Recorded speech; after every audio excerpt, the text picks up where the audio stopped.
अरे भाई कौन रुकेगी? वो तो रुकने के लिए पहले कलकत्ता हाईकोर्ट में गया, वो भी नहीं रुक सकता। हाईकोर्ट को दो बार एप्लीकेशन डाला तो हाईकोर्ट का जो प्रधान विचार वो मेरा रिजेक्ट करके मेरा फेवर में जजमेंट दिया।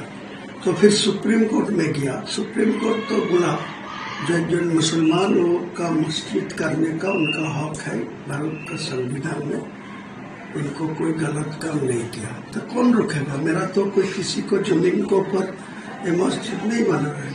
मैं जो ट्रस्ट है वेस्ट बंगाल इस्लामिक फाउंडेशन जो ट्रस्ट है, वो ट्रस्ट का जमीन खरीद करके मस्जिद बना रहा है, कौन रोकेगा? किसी ने रोकना चाहेगा तो कोई रुकना चाहेगा तो संघर्ष होगा। मैं घर में नहीं घुसूंगा, किसी को मारने नहीं जाऊंगा, लेकिन मेरे को ऊपर को हाथ उठाएगा तो मैं यहाँ घुटा के बैठे रहूंगा। किसी मेरे ऊपर हाथ उठाएगा तो मैं भी कदम उठाना चाहिए। बीजेपी का सरकार बनेगा तो आपका पार्टी का स्टैंड क्या होगा? मैं अपोजिशन में बैठे हूँ, उनको ज्यादा सीट मिल गया। मेरा ख्याल था जो वो बहुमत में नहीं पहुंचे तो बहुमत में ज्यादा सीट ले लिया, तो मेरा को ऐसा ही रहेगा जो अपोजिशन में बैठ के काम करेगी, जिला के लिए करेगी, मेरा क्षेत्र के लिए करेगी। सारे राज्यों का कोई गलत काम पे सरकार कदम उठाएगी तो उनको खिलाफ में रोड पे खड़ा होकर लोगों को समझाएगी।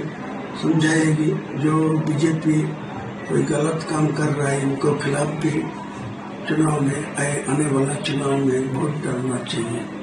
मौका तो दे दिया आम जनता, पब्लिक तो मौका दे दिया, लेकिन वो भी ममता बनर्जी इतना क्षमता दिखा रही तो उनको भी हरा तो सबूत हो गया जो आम आदमी सबसे बड़ा क्षमतावान है।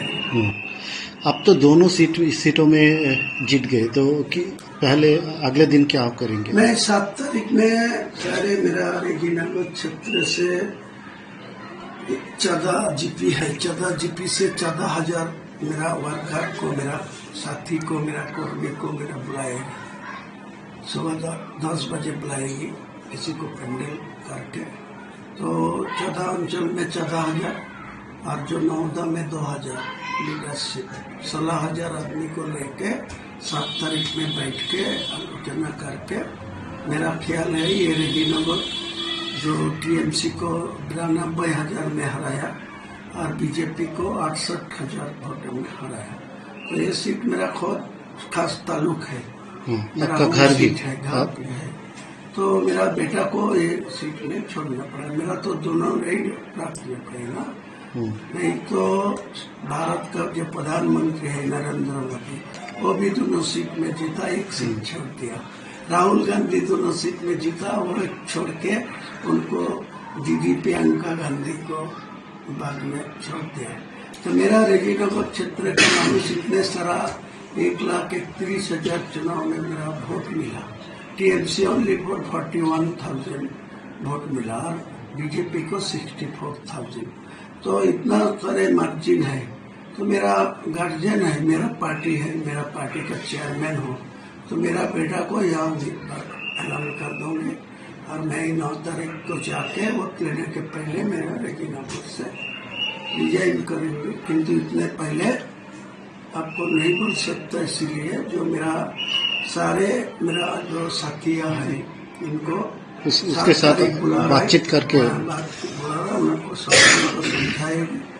उनको इसके लिए मैं रेजिनगर छोड़ रहा हूँ। रेजिनगर मेरा खास ताल्लुक है, तो मैं रेजिनगर के आज के दिन में बीजेपी जो हाईएस्ट वोट मिला 64,000, इनसे ज्यादा वोट उनको पास है ही नहीं उधर।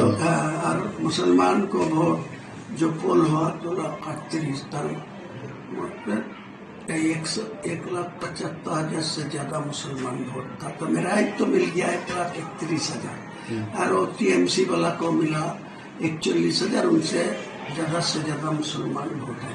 अगले दिन आने दीजिए ना, मेरा बेटा जो उम्मीदवार होगी उनके खिलाफ जो टीएमसी वाला जो भी बीजेपी वाला उम्मीदवार होगी उनसे आज का दिन में जो वोट मिला बीजेपी को पास वो 64 नहीं पाएगी और वो टीएमसी वाला 41 में नहीं पहुंचेगी।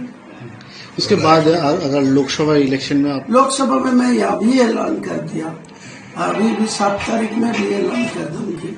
जो लोकसभा में मैं आने वाला लोकसभा में मैं खुद बहरमपुर में चुनाव में उतरेगी। मैं 2 लाख वोट से मेरा नौदा, रेजीनगर, बेलडंगा, कांदी, भरतपुर 5 सीट से मैं रेजीनगर में 1,31,000 मिला तो लोकसभा में मैं 1.5 लाख मिला, 1.5 लाख।